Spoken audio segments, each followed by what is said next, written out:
Pues en primer lugar, muchas gracias Lorenzo por la presentación y por supuesto muchas gracias a los organizadores del curso por invitarme un año más a impartir esta sesión en particular. Como bien ha comentado Lorenzo, mi intención es hablar un poco de la evolución de otras máquinas y equipos y en particular, bueno, nos vamos a centrar en tres procesos de deformación plástica que ahora vamos a ver con la introducción. Bien, en primer lugar, en este índice podemos ver que mi intención va a ser realizar una breve introducción de estos tres procesos, de los que luego entraremos a entrar con mayor profundidad, estirado, laminación, extrusión, pero entraremos en profundidad para ver su desarrollo a lo largo de la historia. Pero sí me parece interesante hacer una pequeña introducción de cómo son los procesos porque se va a ver cómo, en teoría, son los procesos actualmente y los equipos y maquinarias y vamos a poder ver la comparativa con los iniciales y cómo ha sido su evolución. Una vez que pasemos a explicar la evolución o el desarrollo de cada uno de estos procesos conformados por deformación plástica, o por último veremos una serie de conclusiones a modo de resumen. En cuanto al estirado, y como he comentado al principio, tenemos esta gráfica de tiempo en la que vemos cuándo aproximadamente han ido surgiendo los distintos materiales. Lo que sí, inicialmente vamos a partir del trabajo del cobre y luego ya pues oro y plata, y a partir de estos materiales o a partir del desarrollo de la técnica para estos materiales, ya se van a ir adaptando al trabajo con materiales que resultaron más interesantes a nivel industrial. De partida, los romanos poseían un término, perdón, de significado muy amplio. Trabajaban con este AES, con el que nombraban de forma general metal, pero es que también nombraban al mineral del que se extraía este metal, pero es que además eh, también nombraban de forma particular algunos metales, por ejemplo el cobre también lo nombraban como AES, pero es que también al dinero, a las monedas también las denominaban AES. Eh, entonces, para remediar esta ambigüedad que generaba el término, cuando querían referirse al cobre, ya que se empezó a trabajar de forma amplia, añadieron el adjetivo Cyprus, que venía a significar de Chipre. ¿Por qué? Porque precisamente las minas de esta isla tuvieron una importancia muy elevada a lo largo del Mediterráneo. Su nombre al final quedaría como AES Cyprium, si podríamos traducirlo como el material chipriota, y de ahí viene ya la palabra latina cuprum, y de cuprum ya viene el nombre que nosotros conocemos, que es cobre. Entonces vamos a enlazarlo directamente con el estirado de cables o hilos, conocido como trefilado. Y me ha parecido interesante empezar por el trefilado porque es uno de los procesos más antiguos que se conocen y ya aparecía descrito en la Biblia. Con esta referencia al Éxodo 39:3, ¿no? Y batieron a martillo láminas de oro, por lo cual aquí ya las láminas nos hacen pensar en el laminado como tal, y lo cortaron en hilos para entretejer con telas azules, púrpura, etcétera. Esos hilos los van a trabajar de alguna manera. ¿Cómo los van a trabajar? Ellos todavía no lo sabían, pero ya estaban comenzando con el proceso de trefilado. Es muy probable, además, que se aplicara cierta torsión sobre las tiras o hilos de este metal que trabajaban y posteriormente además las enrollaban, se laminaban mediante dos superficies planas o se extruían a través de unas matrices que eran muy rudimentarias. Pero se estima que esta práctica se mantuvo hasta el 1100 después de Cristo. Sí hay evidencias más claras en los collares de oro de los faraones alrededor de 2500 a.C. Los egipcios ya utilizaban esta técnica o este proceso de estirado trefilado para trabajar láminas finas de metal, seguramente de metales preciosos, que hacían pasar por matrices de piedra o de metal. Y aquí a la derecha tenemos un ejemplo de lo que podría considerarse una matriz para el trefilado o el estirado en aquella época.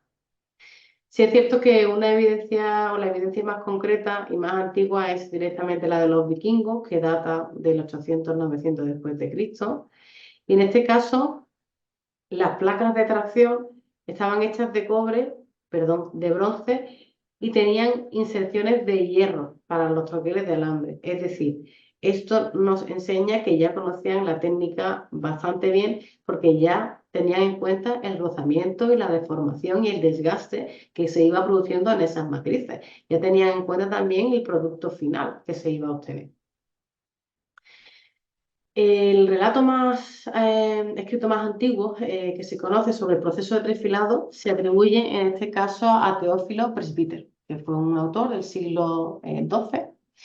Su obra, conocida como Esquetua, es un tratado medieval que aborda diversas artes y oficios, incluidos en la metalurgia, entre ellas pues el trifilado. En este texto, este autor nos describe el proceso de trifilado como una técnica para estirar y reducir el diámetro de alambres o hilos metálicos a través de una serie de orificios en una placa que generalmente era de acero. Lo que llama la atención de esta obra es que el trefilado como tal no estaba detallado al 100%, no estaba minuciosamente detallado, por lo que ya nos da una idea de que era un proceso bastante conocido en aquella época y en aquella sociedad en particular. Cuando un proceso se conoce muy bien, no hace falta detallarlo tanto al laminado. Bien, al igual que el proceso de girado, hablamos de alrededor de 2500 a.C., los materiales que se utilizaban también se podían someter al proceso de laminado, como de hecho hemos visto en la primera diapositiva, en ese extracto que habíamos sacado de la Biblia. Hay que indicar que vamos a ver que el proceso de forja y la laminación estaban muy unidos y además en la mayoría de los casos se separaba con una línea muy, muy fina. Ponerle un nombre u otro, en aquel momento dependía de diversos factores, pero se parecían mucho los procesos entre sí.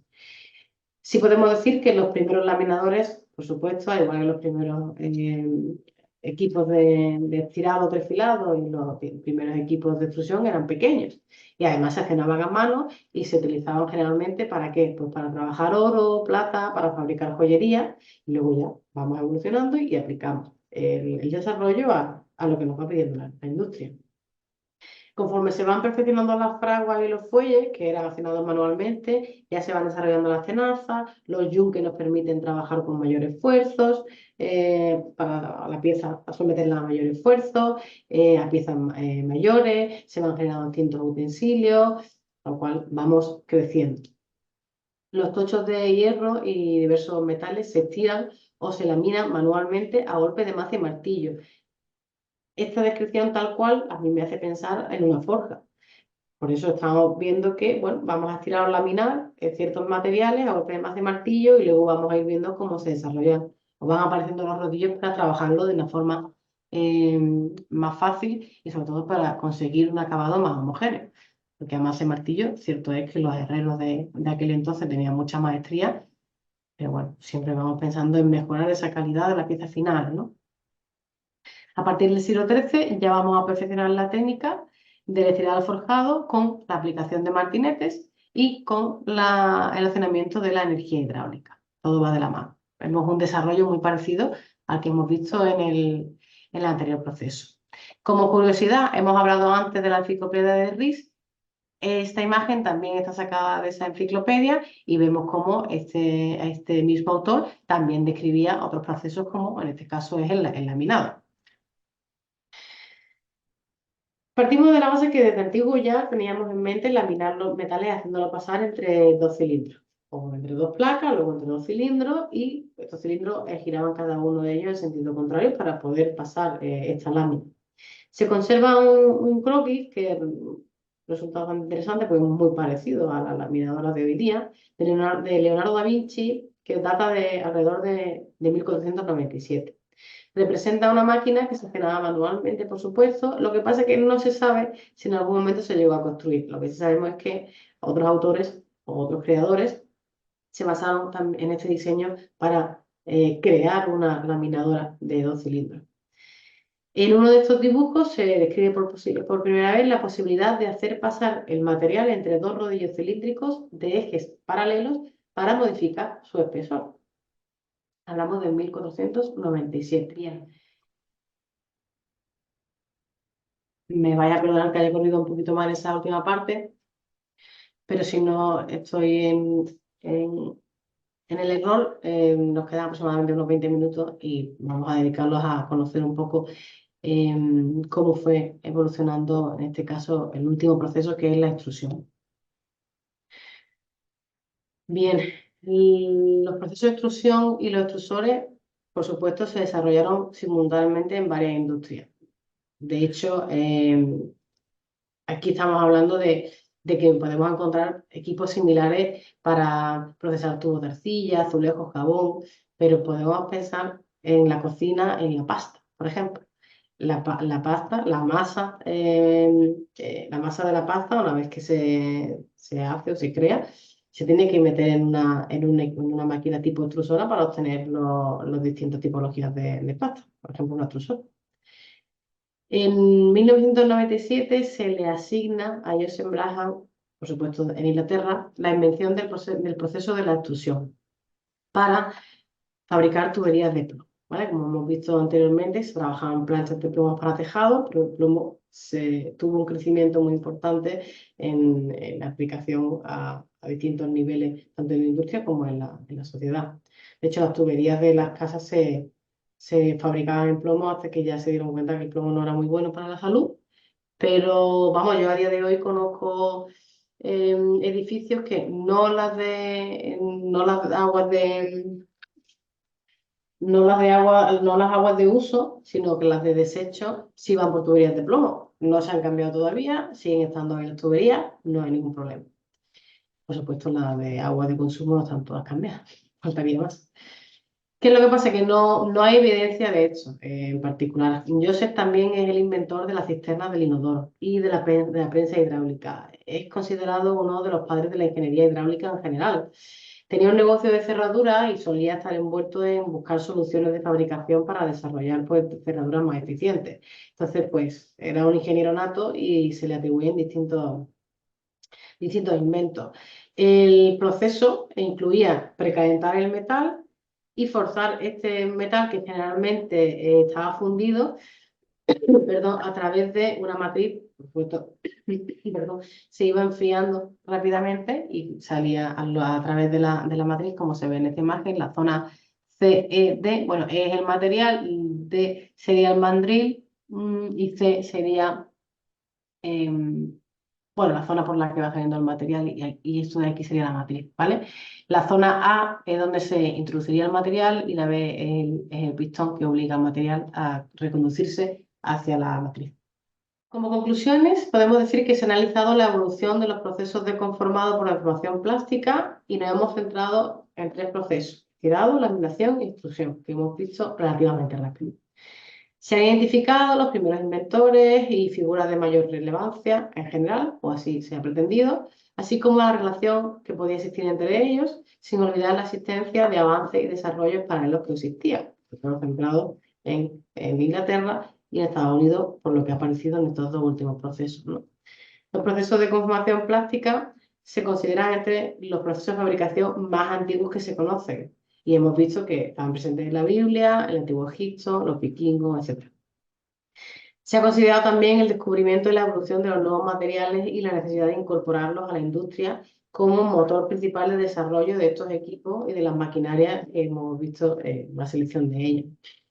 La incorporación de la generación de movimiento accionado hidráulicamente o con la incorporación de la máquina de vapor, también hemos visto que se consideran vitales para el empuje del desarrollo de estos equipos. Mayores fuerzas, mayor equipo que puedo tener y mayor velocidad y fuerza que puedo tener para trabajar.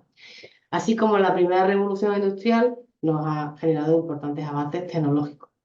Se presenta una evolución, o se ha pretendido presentar una evolución paulatina hasta la incorporación de la máquina de vapor como generador de movimiento.